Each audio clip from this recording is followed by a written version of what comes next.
That's one of the trends in education is a lot of parents expect the school to raise their Mm. children, not only to teach them reading, writing, and arithmetic, but to take care of their physical needs, their emotional needs, their social needs. And parents need to own their children, recognize that they're responsible and that they can educate them in partnership with others. But you can't just give it all to the school and expect the school to do everything. Hey everyone, welcome to the Dr. Jeff Show podcast. It's great to see you again. This show's available on Apple, Google, Spotify, Edify, Liftable, or wherever you get your podcasts. If you like the show, would you please take a moment to review it on your favorite platform? More people will find out about it, and these interviews are with great guests, major thought leaders from many fields of influence, showing how our worldview changes everything. My guest today is Julie Ambler. She not only serves as the chairman of the board for Summit Ministries, my boss, she's also the chairman of the Council of Educational Standards and Accountability and has been the head of school at the Woodlands Christian Academy since 2006. As we talk about back to school things, this is going to be a really important conversation. Under her direction, Woodlands Christian is a national leader in Christ-centered college preparatory education. They serve students all the way from pre-K, K4, all the way through 12th grade. Please welcome Julie Ambler to the show. Julie Ambler, welcome to the Dr. Jeff Show podcast. Thank you so much. It's an honor to be here with you today. We've been friends for a long time, and I've been looking forward to this conversation for a long time. In addition to being the head of school at the Woodlands Christian Academy, which is one of the finest Christian schools in America, you're also chair of the board of Summit Ministries. So thank you for your service to this ministry. Yeah. All this summer, I have met students from the Woodlands Christian Academy who have been they've been students here at Summit Ministries and a couple of your teachers who've been out here. So thank you for entrusting them to us. It seems like they've had a great experience. Well, we use the Summit curriculum at school, and then every year we choose 4 rising seniors to attend Summit's 2-week program. And every year they come back and tell us it was the greatest 2 weeks of their lives. And we love it because they come back their senior year just on fire for the Lord and just more confident in their faith and just wanting to share with all of their friends and their community. And they're well prepared for college. We had a couple of your teachers visit for a few days, and they were stellar. I just am amazed at the quality of staff that you have there at the school, that you've cultivated, selected, hired, and so forth. Right. The secret to education is having the best teachers, and that's what we strive to do. But thank you for letting them come. They wish they could have stayed for the entire 2 weeks. Yeah, well, we'll do that again sometime. Your teachers, anybody on your team's welcome to come out anytime, Julie. Well, Thank you. This month we're focused on back to school. And I know it's hard to believe, I'm sitting here in shorts today, think it's still summertime, but we're all thinking what begins to happen this fall? How do we help our children think about their education, think about what God's doing in their lives, think about returning to school? So thank you for joining the show for such an important topic. Yeah, it's such an exciting time of year. We've all had a little vacation. We've had time to get ready to plan for the school year, and now we're just counting the minutes till our students are back on campus. We can't wait to see them. There's so many things I want to talk about, specifically about things like parents preparing their kids to go back to school, how to have the big conversations about worldview, a lot of different things that we'll get into. But first, I've always found your personal story intriguing of how you got to be an education leader, because you prepared for a career in finance. And for nearly 2 decades, you were a successful investment banker. And then what happened? Well, I was very blessed to have a wonderful education growing up and was very grateful for that education. Got my MBA, was an investment banker for 17 years, and was literally driving to a conference where I was speaking, listening to Our God is an Awesome God on the radio. And I just felt the Lord pull me over to the side of the road and say, I didn't build all these skills in you so that you could make money. I did it so that you could serve my kingdom. And I sat on the side of the road. I cried for 3 hours. I called my husband. He thought I was crazy. he called our pastor, who said, maybe God's really talking to your wife. And so about a year later, I stepped out and did volunteer work, including serving on the board of the Woodlands Christian Academy and chairing the board for a couple years. And after I stepped out, the board reached out to me and asked if I would step in on an interim basis as head of school to address some financial problems at the school. So they said I would be here for about 6 months, and then they'd start a search for a real head of school. And now it's been 17 and a half years, and I guess we're still looking for a real head of school. So you never know where God's going to lead you. It's been quite an adventure. You know, more and more families are selecting alternative modes of education, moving away from primarily government schools that are operated by teachers' unions, by and large, choosing all different kinds of things: homeschooling, co-ops, Christian schools, charter schools, all different sorts of things. What do you think is happening educationally in our country that's causing parents to rethink the whole idea of education? Well, I think there's no question that during COVID, parents had an opportunity to observe what was happening in the classroom, and maybe they weren't pleased with what they saw. But I think that there's more choices now than they used to be. So I think, well, my mother was an educator, and she always said that every child is different, every year is different, and every school is different. And so it's important as a parent, because as parents, you are the primary educators of your children, and we have to take that responsibility seriously. And so I think parents have to know their children and be able to pick out the right environment for them every year along the way. And I think there's more choices now. I think what we've seen is that so many people, maybe who are older, were able to get a great education in the public schools. But now the public schools are much bigger than they used to be. The classrooms are much larger. Teachers are expected to educate more children. They're not able to personalize the education as much as they could. They have in some cases, not all the students speak the same language in their class. It's very challenging, a lot of administrative expectations. And a lot of kids, I think, are getting lost in big schools. And so I think parents see that. And so they're looking for other options where their children can get the attention that they need in order to thrive. Can we talk about Christian schools for a little bit? Because in your 17 and a half years in Christian education, you not only have worked with this particular school, of which you are the head, but you've also worked with associations to help other schools. And you focus there on having a Christ-centered education. Mhm. Talk about what that means and what difference that makes. Right. So I always say that Jesus Christ is the head of our school, not me. Hmm. And my job is to keep my eyes fully focused on him and to make sure that our entire school is mission focused with Jesus at the center. So, what does that look like in a Christian school? Well, obviously, you're going to have prayer and chapel, Bible classes, worship opportunities, mission trips, such.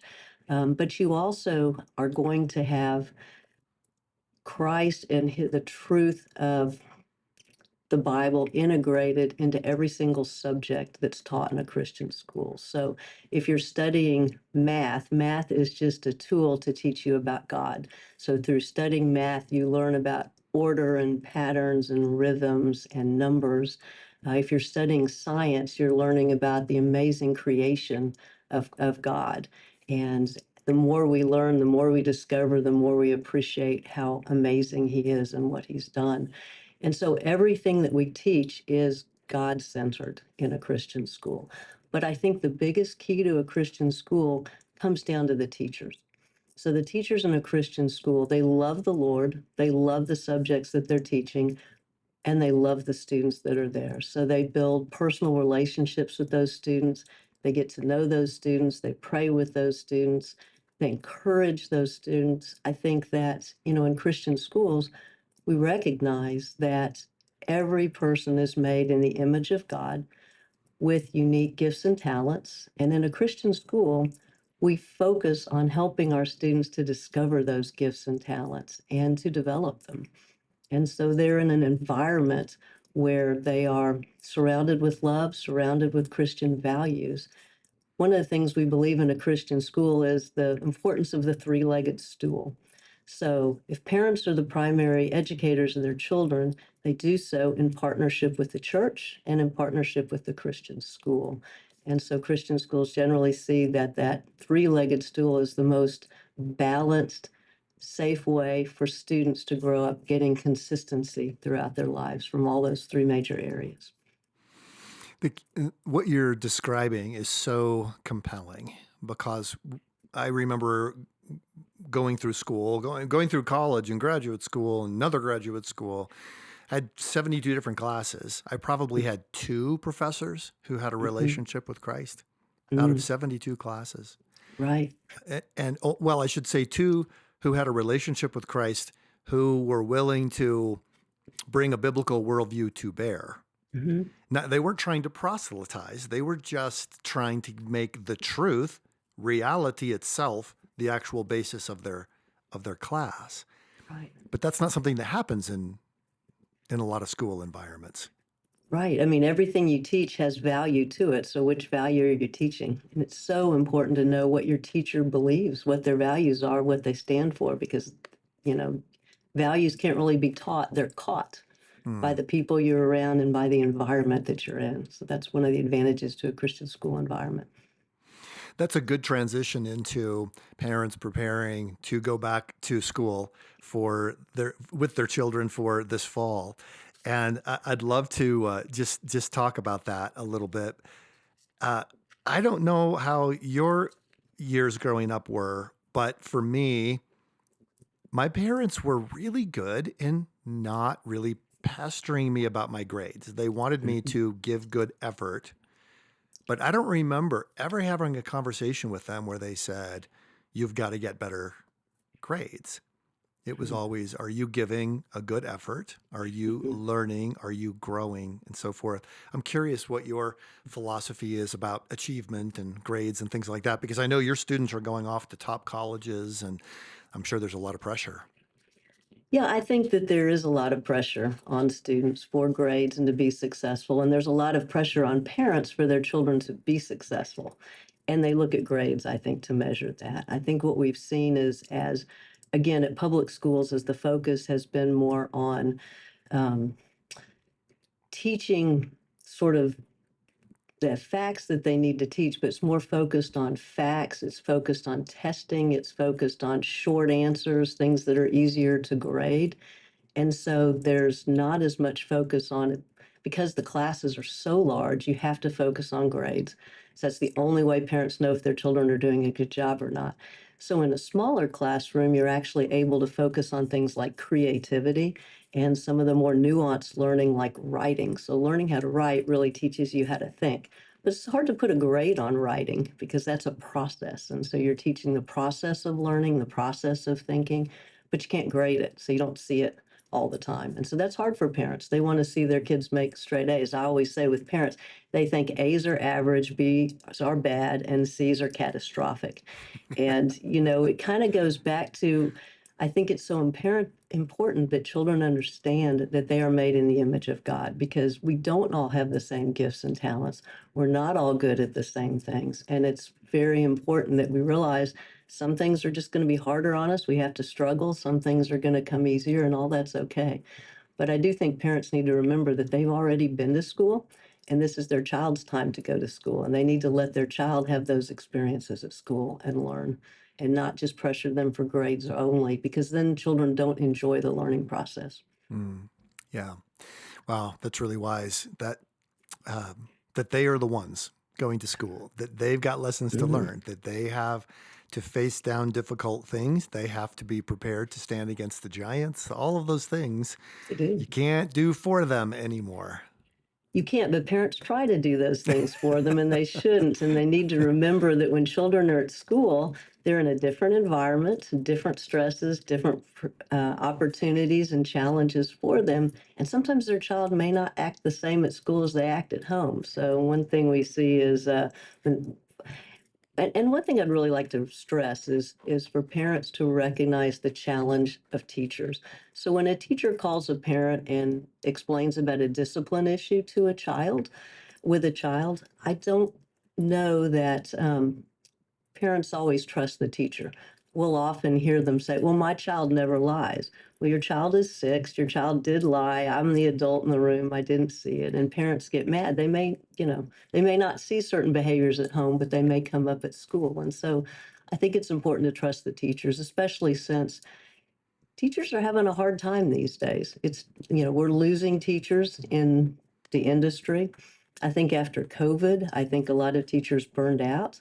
But I also think the administrative demands on teachers, again, having so many expectations of them, and parents are a lot harder on teachers now than they used to be. Hmm. So teachers get calls all the time.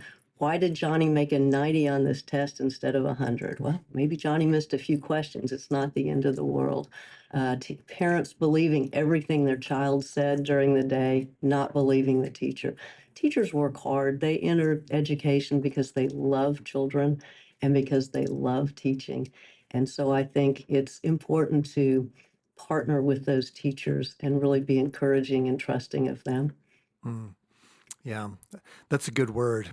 I'm thinking back through a lot of the news items that I've seen or pictures of teachers or just videos like on TikTok where teachers Mm. are saying crazy things. Their worldview is so messed up. And I wonder if that's actually sort of tainted our view of the teaching profession. Mm, maybe so. Yeah. Maybe so. Yeah. There's, Yeah. Julie, um, I've got a question for you for just just maybe parents who they aren't in a position right now for whatever reason where they can make a lot of choices for their children's education. Um, but even if they do have that option, they still need to think through what a biblical worldview is with their kids and be able to talk about it with their children at home. And you've said that the parents are the primary drivers, should be the primary drivers of a child's education. How right. does that apply to a biblical worldview? And what are some tips that parents can use?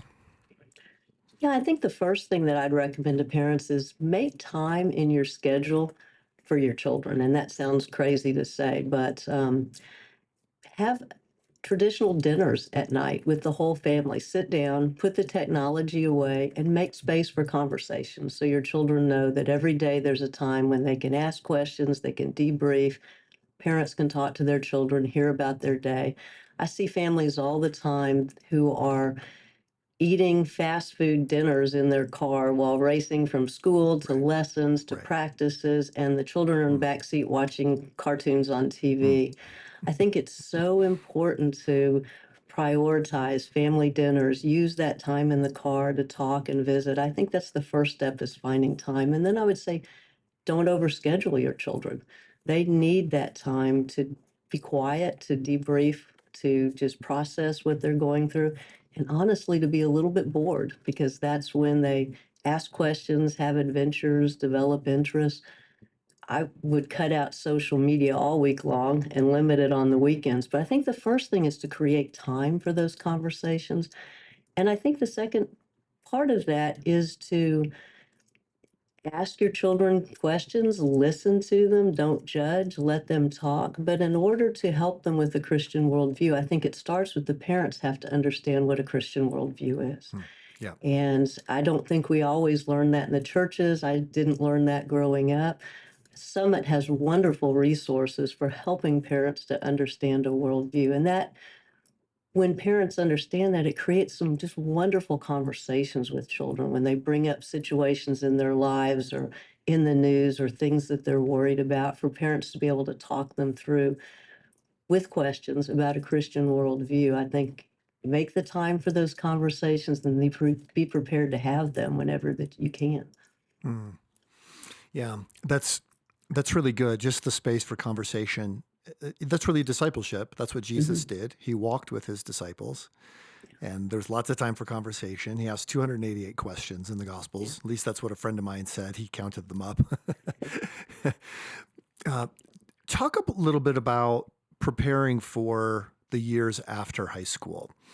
So at Summit Ministries, we're working mostly, I'd say most of this, at least half the students who are with us in any given 2 week session have just finished high school. They're on their way to college or whatever the next step is in their vocational journey.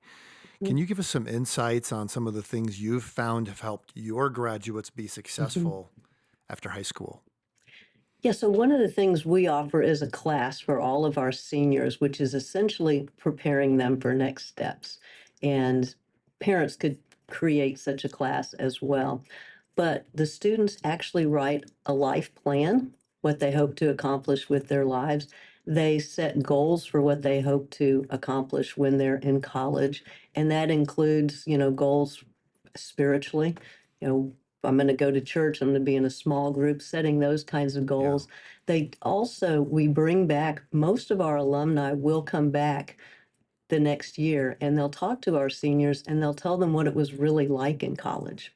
Oh, yeah. And so, what surprised you? They all come back with stories about defending their faith. They all Mm. come back with stories about college life. And so the seniors really listen to the students who've recently graduated. And so that really helps them, I think, with their life plans, with what they want to do, with setting their goals. We do everything. We also have a Ron Blue finance course that's part of that, how Mm. to manage your money before you go to college as well. So yeah, I know I've probably shared this with you before, but when we first started doing the Summit curriculum, my high school students said, "Oh, Mrs. Ambler, this is just too hard." And then they'd come back about a month after being in college and they said, "Okay, I've talked to Muslims, I've talked to Hindus, I've talked to all different kinds of people, and I've been able to defend my faith. I've been able to understand their perspective. I can tell you what each of my professors believes because I've been able to figure it out by listening to them talk." And so just putting them through that summit curriculum has been a huge help as well. Wow. Wow. That's a great story. I love that. That's really fun.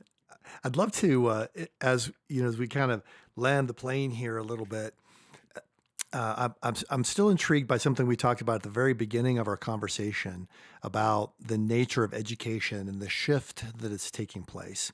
Mhm. So many people, we're going to be doing shows on this probably way beyond, our back to school month, because there seems to be a major change taking place in what people think of as a good education, where they're willing to go to get the education, whether they want their children to be in certain kinds of schools.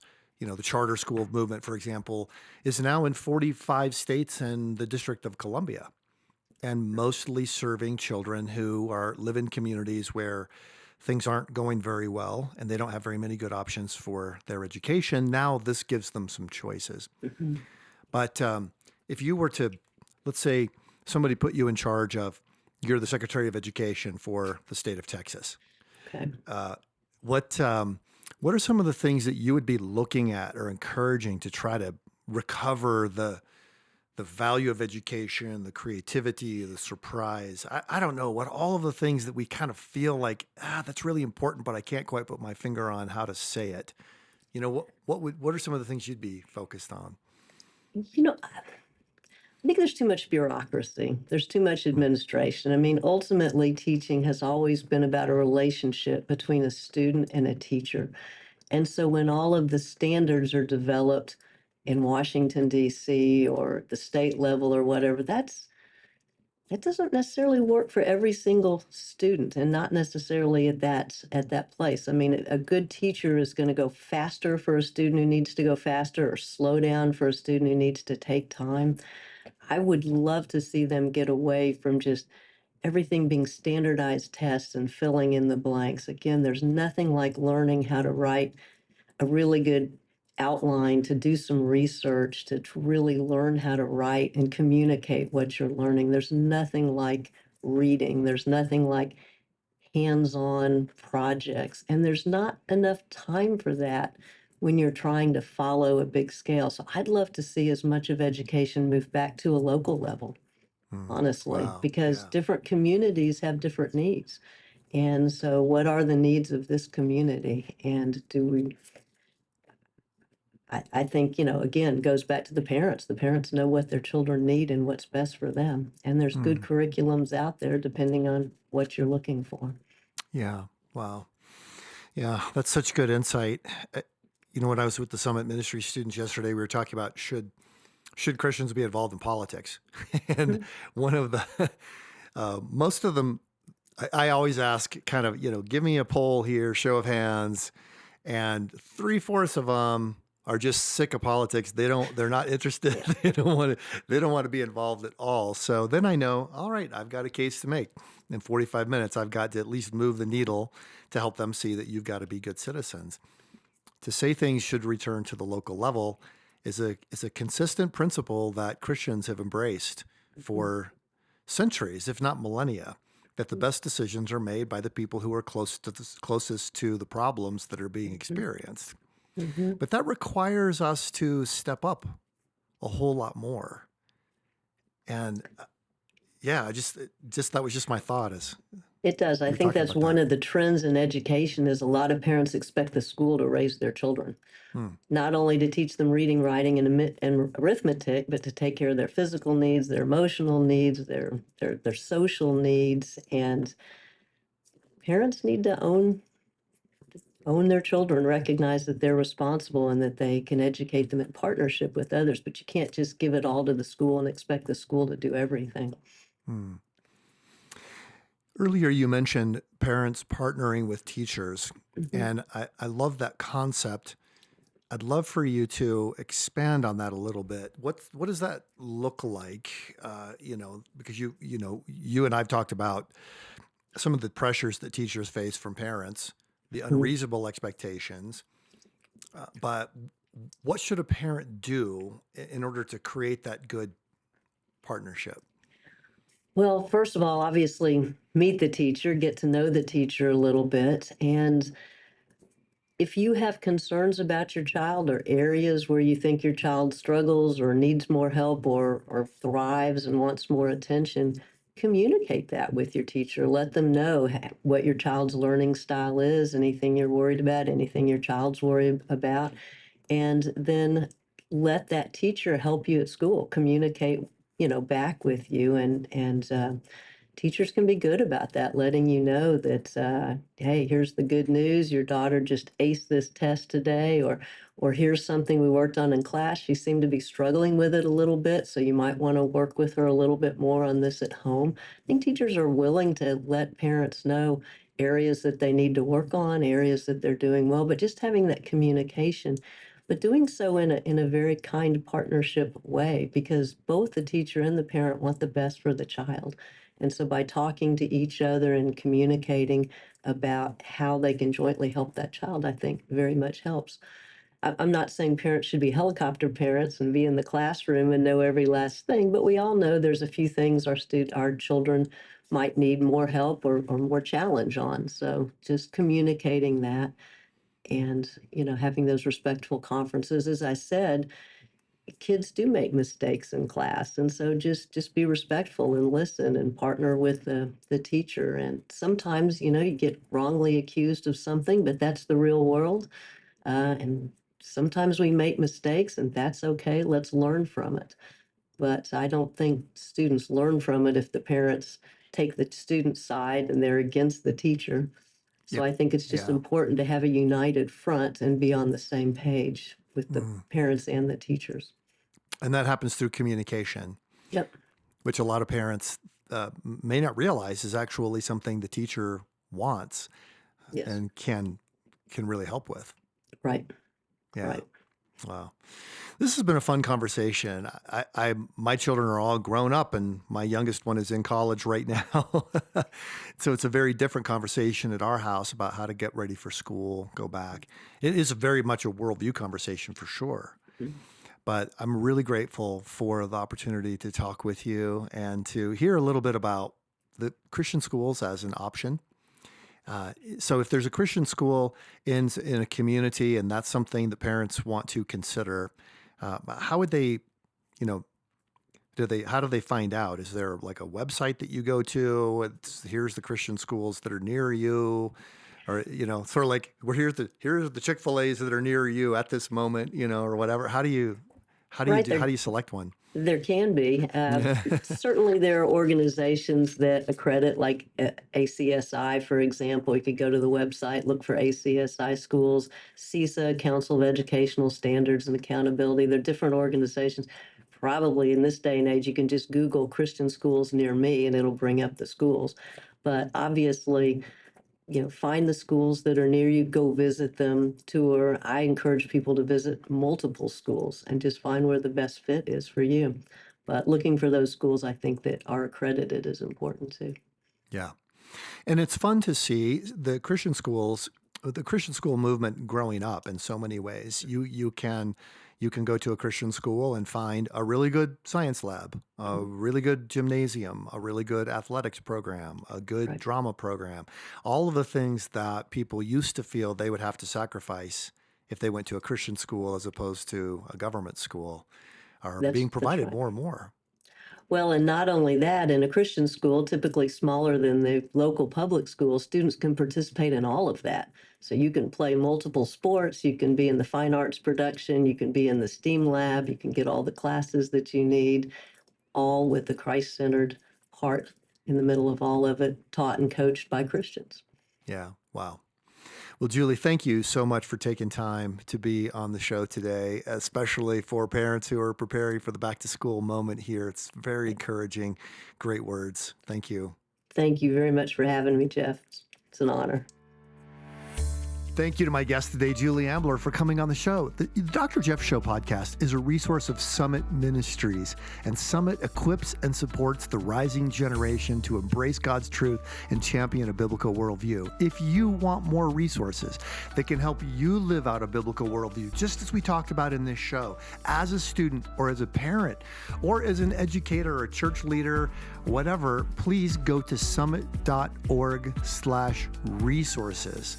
Articles, videos, ebooks, and more to equip you, to equip your family, to equip the culture in which we live. That's how it works. Thanks for tuning in. We'll see you next week.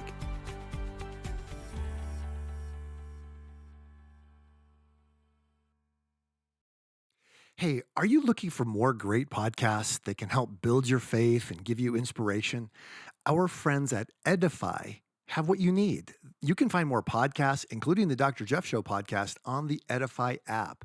You download it at edify.app or search for it in the Apple Store or the Google Play Store. Spell Edify, Edifi.